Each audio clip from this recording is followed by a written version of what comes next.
Nah, sementara ada sebenarnya kerugian keuangan negara yang terjadi rutin setiap tahun. Dan ini sudah berlangsung sudah puluhan tahun.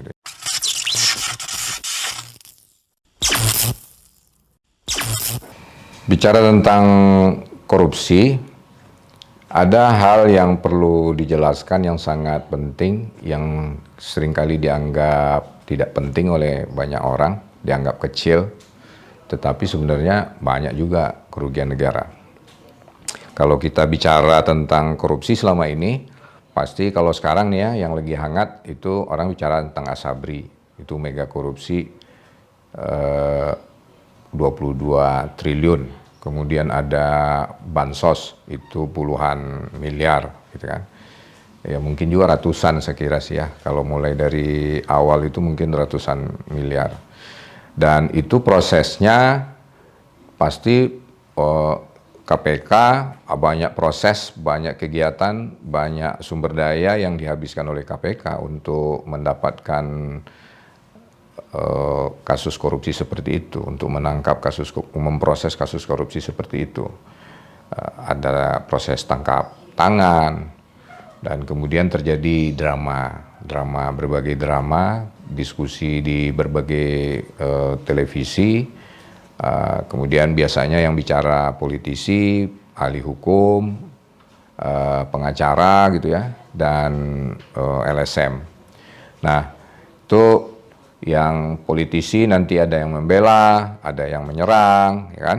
Ada yang membela bilang itu tebang pilih untuk menjatuhkan lawan politik, yang menyerang itu memang mengatakan itu benar, dan seterusnya. Itu udah rutin terjadi. Dan hanya itu yang dianggap korupsi, hanya itu yang dianggap merugikan keuangan negara, gitu kan. Nah, sementara ada sebenarnya kerugian keuangan negara yang terjadi rutin setiap tahun. Dan ini sudah berlangsung sudah puluhan tahun, gitu ya. Dan bahkan kita menganggap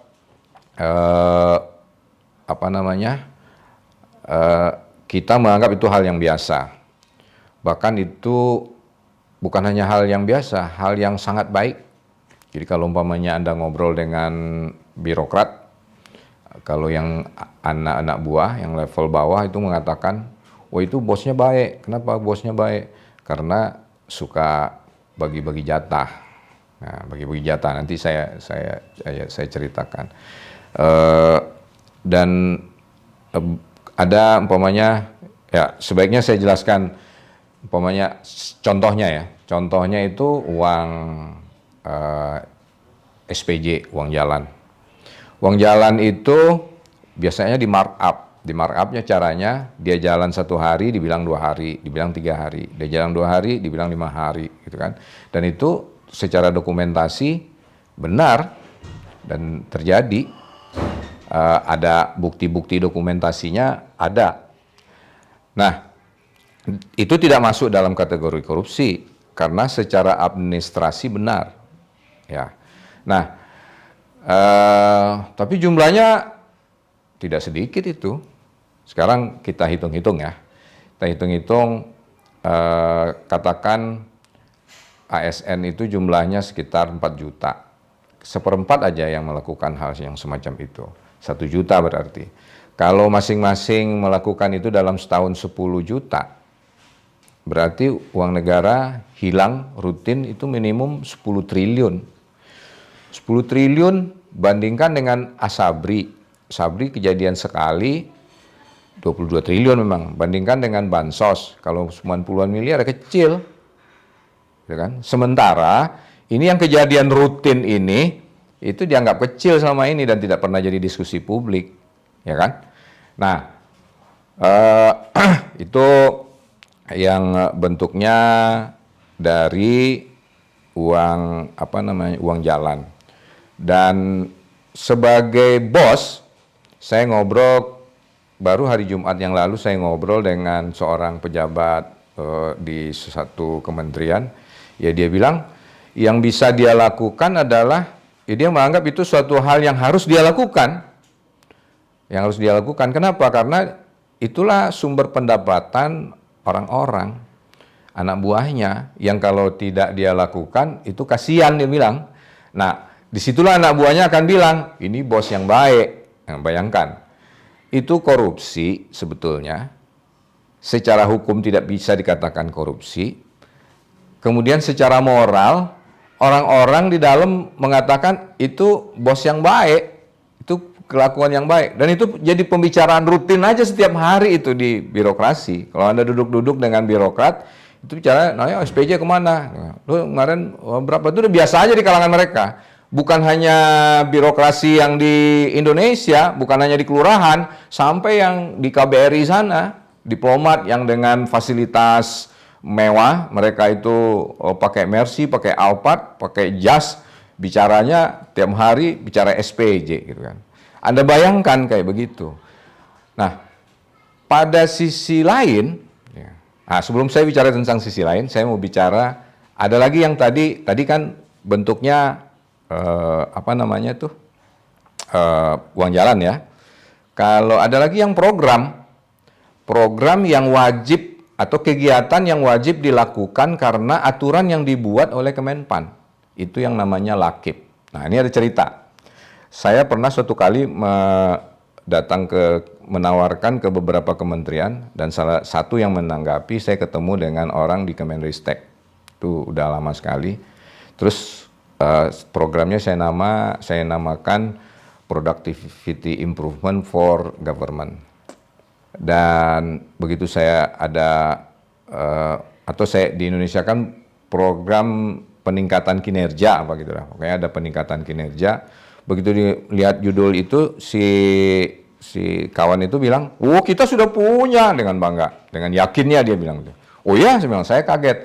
Dan coba lihat, saya bilang gitu. Kemudian dia ambil dokumen, ada dokumen setebal ini, ya kan? Saya buka. Dan saya lihat, begitu saya lihat formatnya, belum saya lihat isinya secara detail, begitu saya lihat formatnya, saya langsung bilang begini, "Pak," saya bilang, "saya berani taruhan, ini Bapak ngisi ini dengan teman-teman," saya bilang, "itu pasti konsinyasi di hotel atau di luar kota, sehari 2 hari, semalam 2 malam," saya bilang. Itu kemudian di situ Bapak ngarang itu, saya bilang, "Benar nggak?" Terus dia ketawa, "Kok bisa tahu sih Pak?" katanya. "Ya tahulah," saya bilang. Saya aja yang sebagai konsultan, saya bilang, waktu itu saya 10 tahun jadi konsultan, dan kerjaan saya itu bikin sistem seperti itu. Nggak mungkin saya yang tukang ngajarin yang seperti itu aja, saya nggak mungkin bisa ngisi, saya bilang. Mengisi dengan benar. Apalagi kalau umpamanya bapak-bapak yang sibuk, saya bilang. Karena kenapa gitu? Karena memang dibikin rumit. Saya melihat di situ ada konsep diambil itu sebenarnya dari balance scorecard ya. Kemudian balance scorecard itu sebenarnya sistem yang udah disederhanakan, terus dibikin rumit lagi karena bikin khas. Gitu. Ya akhirnya ya nggak mungkin bisa diisi orang dengan benar. Ya. Nah itu menjadi wajib setiap tahun oleh instansi pemerintah minimum di eselon 2, dan itu dikirim ke Kementerian Keuangan, ke BPK, kemudian di samping kemudian di Kemenpan. Ya, bayangkan aja, itu dokumen-dokumen itu numpuk tiap tahun. Siapa yang mau baca? Bayangin aja, kalau ada 17.000 eselon 2 di Indonesia terus dikirim ke kementerian itu, siapa yang mau baca? Mana ada waktu baca? Nggak ada gunanya kan gitu. Tapi wajib, karena apa? Karena ada aturan yang mengatakan itu. Nah sekarang kita lihat angka-angkanya. Kalau 17.000 di seluruh Indonesia ya, termasuk daerah, kali biayanya antara 50 sampai 100 juta. Ya, 1 triliun juga mungkin gitu ya angkanya. Nggak sedikit juga.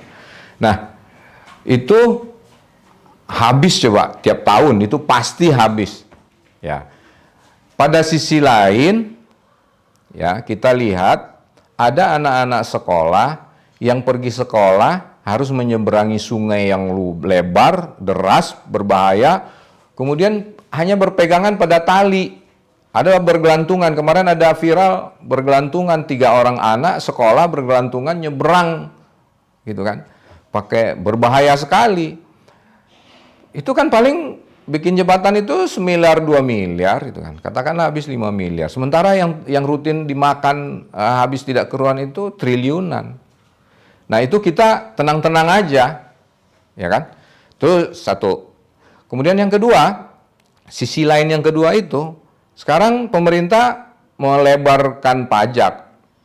Nah, kita nganggap itu tidak penting gitu. Padahal uang kita loh ya. Anda dimakan, setiap makan ke restoran, beli apa sesuatu ke toko, itu kena pajak, kena PPN 10%. Terus pajak Anda itu sebenarnya untuk apa? Ya harusnya untuk redistribusikan untuk kita, untuk orang-orang miskin, untuk bangun sekolah, supaya negara ini maju. Terus dimakan oleh orang-orang birokrat itu. Ya, jadi istilahnya yang satu keluar duit, yang satu nyedot, gitu kan. Terus yang nyedot ini, dia juga bisa dapat nama loh. Itu bisa, ya kalau umpamanya nanti dia bangga-banggakan tuh Lakip itu. Lakip itu dia bangga-banggakan itu. Jadi untuk mengatakan, oh kita nih Lakipnya bagus. Padahal nggak ada gunanya. Itu yang terjadi. Itu soal, ya kalau saya menyebutnya itu korupsi juga. Walaupun secara undang-undang tidak masuk dalam kategori korupsi. Dan mungkin juga tidak bisa dibuktikan. Kecuali kalau pekerja yang melakukan audit itu melakukan audit dengan benar. Tapi kan juga kenyataannya yang melakukan audit sendiri juga melakukan hal yang sama, gitu ya. Jadi ya udah kompak mereka gitu ya melakukan hal yang semacam itu. Sementara kita sebagai rakyat itu terus saja keluar duit, bayar pajak. Pajak kita sekarang diperluas, bahkan sekarang sembako dikenain pajak gitu kan. Nah, karena itu kita perlu membicarakan ini terus-menerus untuk mengingatkan. Kita harus mempertanyakan kenapa hal itu bisa terjadi, ya kan? Nah, ini yang menjadi topik dari public management. Jadi korupsi itu bukan hanya urusan hukum, tetapi urusan manajemen publik. Nah, karena itu saya ingin berbagi soal itu. Nah, nanti ya kita minum dulu, nanti kita lanjutkan kenapa hal itu bisa terjadi gitu ya. Dari kacamata public management, kenapa? Ya, nanti kita lanjutkan. Kita minum dulu. Ya, silakan minum, silakan.